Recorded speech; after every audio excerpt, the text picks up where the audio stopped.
Super Mario Party was a return to form for the Mario Party series. It wasn't a Mario Party 2 or a Mario Party 4 by any means, but I'm just thankful it wasn't a Mario Party 9 or 10. And I think that alone is worth celebrating, and what better way to do that than by ranking all the boards in Super Mario Party, since at the end of the day, the boards are the biggest part of any Mario Party game.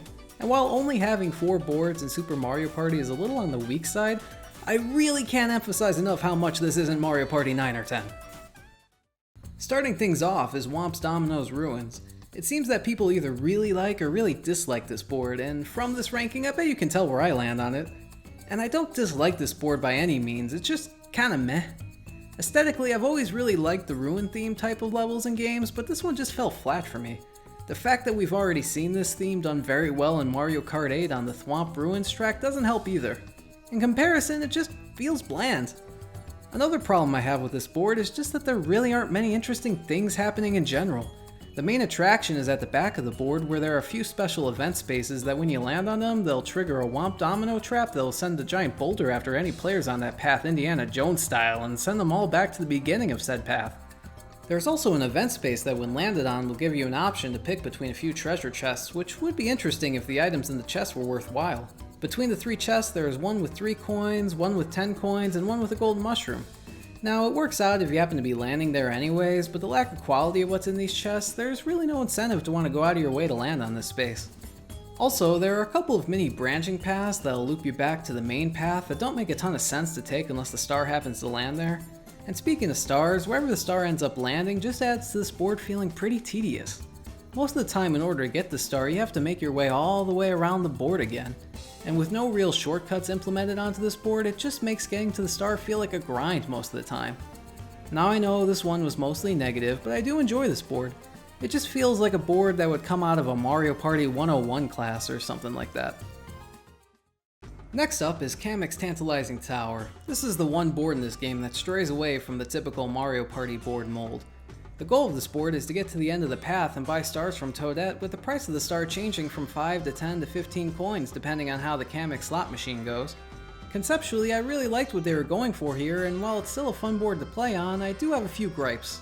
It essentially becomes a race to who is moving the fastest and who can get to the end of the path with coins the most often, and with some of the characters having overpowered personal dice, this can feel a tad unbalanced at times. The emphasis on coins is very present too, as the blue and red spaces will give and take away 6 coins from the very beginning, and in the last few turns that goes up to 10 coins. Also in the last few turns, the number of stars you can buy from Toadette goes from 2 to 3, making things even more chaotic. There are a couple of interesting paths you can take in what is essentially a completely linear trek up to Toadette. One way has you going through a thwomp where you can set the price for how much the toll is to pass through, which is an interesting concept given that it's a shortcut. But the shortcut is such a small difference relative to the other path, it just doesn't make much sense to travel that way. The other way you can take has the Shady Shop where you have to buy an item to get through, and they're all priced at 6 coins. These items are all a little overpriced, but this doesn't feel like it's a negative since all the items are ones you would want to have and use anyways. Now if you're not careful on this path, you could land on an event space that unleashes a Chain Chomp on you, and I guess depending on if Chain Chomp has gotten fed yet that day will determine if he only takes 5 coins from you or like half your coins. There's also an event space on this board that will take you to a special path on the side of the board where Lakitu is, which you think would be nice since you can steal a star, but with stealing a star costing 30 coins and afterwards being sent back to the beginning of the board, it just doesn't seem worth your while when you could just get 2 stars from Toadette even if the stars are priced at 15 coins. It pretty much ruins your incentive to steal stars, and what's Mario Party without stealing stars? How else am I supposed to ruin all my friendships? At number 2 we have Mega Fruit Paradise, and conceptually this is my favorite of all the boards. You have 4 separate islands, all with their own gimmicks. You have the Pineapple Island that has a flutter shop that can be destroyed by a pile of melted ice cream after so many visits. On the Watermelon Island you have a special event space that if landed on twice will light a couple of sparklers that will give the player who lands on it second a star. The other 2 islands are non-fruit structures, one with a shop and the other with a pair of presents that when you pass that area on the board you get to pick between the 2 presents. And they could have anything from a piranha plant that will make you lose coins, to a paratroopa that will take you to another player's spot on the board, to Lakitu who will gladly steal stars from me over and over again.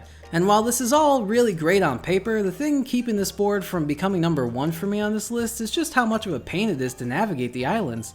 The islands are grouped in 2s, and the only way to get to the other set of islands is by landing on a specific event space that'll take you to the other 2 islands. Outside of using a golden pipe or the paratroop I mentioned earlier, there is no other way to travel between these groups of islands. And speaking of golden pipes, this is the easiest board in the game to get them, and man do they break the game. 10 coins to get to the star and 10 coins to buy the star? It can't get too much nicer than that. Back in my day, we had to pay 30 coins for a magic lamp and 20 coins for the star. Sheesh. Anyways, once you get to the Pineapple Island where you can buy these golden pipes, all you have to do is circle it a few times and you'll have enough of them to just run away with the game, which just kinda takes the fun out of it for me.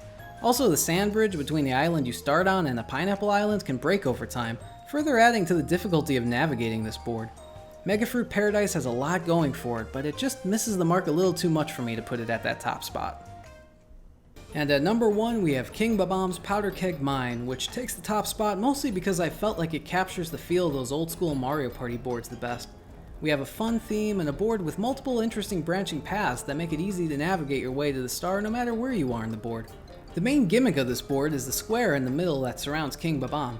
If you land on special event spaces in that square 5 times, he'll blow away half of every player's coins who happen to be around him. This can lead to some real tense and fun moments when the counter is down to 1, and can add to the strategy of it all if you really want to mess up someone else's coin total. You also have an event space that will have you mining for coins, and you can keep going until your pickaxe breaks, but if it does, you walk away with nothing. You could also go to the top of the board where Lakitu is if you want to ruin some more friendships by stealing a star, but you risk having a Babam follow you and potentially give you a -1 to your dice roll for the next handful of turns. There's also a special event space that will put you on a minecart that takes you to the other side of the board, which can definitely be clutch at times. The most common complaint I hear from people regarding this board is that the star will move too close to where it just was and make it easy to grab 2 stars in the same turn, and while I get that, it hasn't come up too often in my playthroughs. These are just my takes though. Let me know what your rankings of these boards are down in the comments. If you liked this video, be sure to subscribe for more in the future. I'll see you guys in the next one.